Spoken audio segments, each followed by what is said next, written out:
மதுரையில் மீனாட்சி அம்மனுக்கும் சுந்தரேஸ்வரருக்கும் கல்யாணம் மிக அருமையாக நடக்கிறது. கல்யாணத்திற்கு ரிஷிகள், முனிவர்கள் என்று அனைவரும் வந்தார்கள். இதனால் மதுரை விழா கோலமாக காட்சியளிக்கிறது. திருமணம் முடிந்த பிறகு அனைவருக்கும் உணவு பரிமாறப்படுகிறது. அனைவரும் சாப்பிட்ட பிறகும் உணவுகள் நிறைய மிகுந்தது. இதை பார்த்த மீனாட்சி அம்மன் சிவபெருமானிடம் கூறுகிறார்கள். சிவபெருமான் தனது பூதகணங்களில் ஒருவரை அழைத்து மீதமுள்ள அனைத்து உணவுகளையும் உண்ணும்படி ஆணையிடுகிறார். பூதகணமும் உணவுகளை உண்ண ஆரம்பிக்கிறது. அனைத்து உணவுகளையும் உண்ண பிறகும் அவருக்கு பசி அடங்கவில்லை.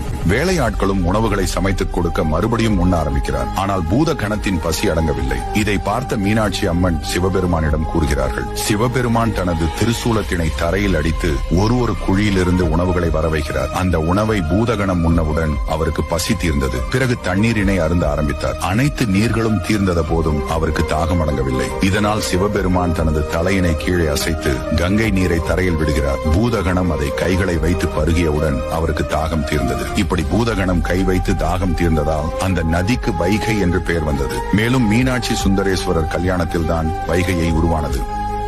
நம் வீட்டில் தீய சக்திகள் அல்லது எதிர்மறையான சக்திகள் இருப்பதை சில அறிகுறிகள் மூலமாக தெரிந்து கொள்ளலாம். அவற்றை பற்றி இந்த பதிவில் காண்போம். கருவண்டு, வௌவால், பாம்பு போன்ற உயிரினங்கள் அடிக்கடி உங்கள் வீட்டிற்குள் வருவது தீய சக்திகள் இருப்பதாக அர்த்தம்.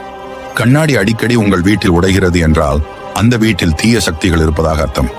தெய்வீக சக்தி நிறைந்த பள்ளி வீட்டில் அடிக்கடி இறந்து போய் கிடக்கிறது என்றால் அந்த வீட்டில் பில்லி, சூனியம், ஏவல் போன்ற தீய சக்திகள் இருப்பதாக அர்த்தம்.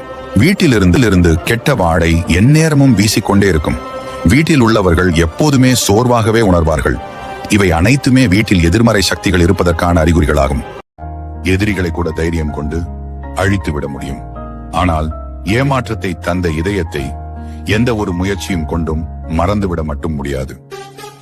1000 காளியம்மனின் ரகசியம் தெரியுமா? கலிங்க அரசர் நாட்டு நலனுக்காக காளியை 1000 பொருட்களால் வழிபட்டார். ஒரு நாள் வழிபாட்டு பொருட்கள் இல்லாமல் திகைத்த அரசரிடம் திருமலை ராயன்பட்டின மக்கள் எங்களை படையிடுங்கள் என்றனர். இதனால் நெகிழ்ந்த காளி மன்னனின் கனவில் தோன்றி அம்மக்களுக்காக திருமலை ராயன்பட்டினத்தில் கோயில் கொள்வதாகவும் அதனால் உன் இறுதி காலத்தில் தன்னை பேழையில் வைத்து கடலில் விடுமாறும் கூற மன்னனும் அவ்வாறே செய்தார். பெட்டி ஆற்றில் மிதந்து திருமலை ராயன்பட்டினம் கரை வந்தது. புதையல் என மக்கள் வலை வீசினாலும் யாருக்கும் அகப்படவில்லை. இந்நிலையில் செங்குந்த குல பெரியவரின் கனவில் தோன்றிய அன்னை, நான் கடலில் தவழ்கிறேன், என்னை கொண்டு வந்து வழிபடுங்கள் என்றார். விடிந்ததும் அவர் அம்மன் பேழையை கடலில் இருந்து எடுத்து மணிப்பீடத்தில் வைத்து வழிபட்டார். பக்தர்கள் திரண்டனர். பின் பேழையை திறந்து ஓலையில் இருந்த பூஜை முறையை அறிந்து வழிபட்டனர். ஆயிரங்காளி அம்மன் 5 ஆண்டுகளுக்கு ஒரு முறை மட்டுமே வெளியில் எழுந்தருள்வார். ராஜசோழீஸ்வரர் கோயிலில் இருந்து கொண்டு வரும் 1000 சீர்வரிசை பொருட்களால் பூஜித்து அம்மனை மீண்டும் பேழையில் வைப்பர். பெட்டியில் இருக்கும் மஞ்சள் எலுமிச்சை 5 வருடம் கெடாதது. அன்னையின் அருள். அடுத்த தரிசனம் 2027. தான தர்மத்தின் பலன்கள்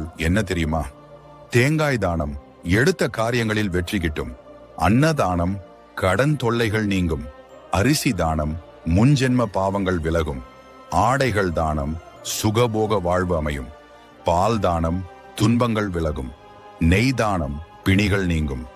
தீபதானம் முன்னோர்களின் ஆசி கிட்டும். தேன் தானம் புத்திர பாக்கியம் கிடைக்கும். பூமி தானம் பிரவாநிலை உண்டாகும். பழங்கள் தானம் மன. அரிசியை எக்காரணத்தை கொண்டும் இப்படி எடுக்கவே கூடாது. அரிசியை சமையலறையில் எப்படி வைக்க வேண்டும் என்பதும் அதனை எப்படி எடுத்து பயன்படுத்துகிறோம் என்பது மிகவும் அவசியம். வீட்டில் எந்த இடத்தில் அரிசியை வைத்திருந்தாலும் தரை பகுதியில் தான் அந்த அரிசியை வைக்க வேண்டும். ஒருபோதும் உயரமான இடத்தில் வைக்கக்கூடாது. அலமாரில் அரிசியை வைக்கவே கூடாது. கையை ஏட்டி அரிசியை எடுக்கவே கூடாது. அரிசியை எப்போதும் குனிந்துதான் எடுக்க வேண்டும். முடிந்தவரை சமைக்கும் அடுப்பிற்கு கீழே வைக்க வேண்டும். அரிசியை தலைவணங்கி குனிந்து நமஸ்காரம் செய்து எடுக்க வேண்டும். பலரும் அரிசியை அளப்பதற்கு டம்ளர் வைத்திருப்பார்கள்.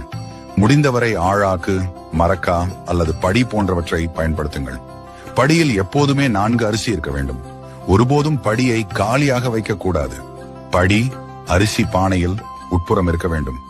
லட்சுமி கடாட்சம் பொருந்திய அரிசியை இப்படி எடுத்து பயன்படுத்தினால் வீட்டில் உண்ணும் உணவிற்கு எப்பொழுதும் பஞ்சமே இருக்காது.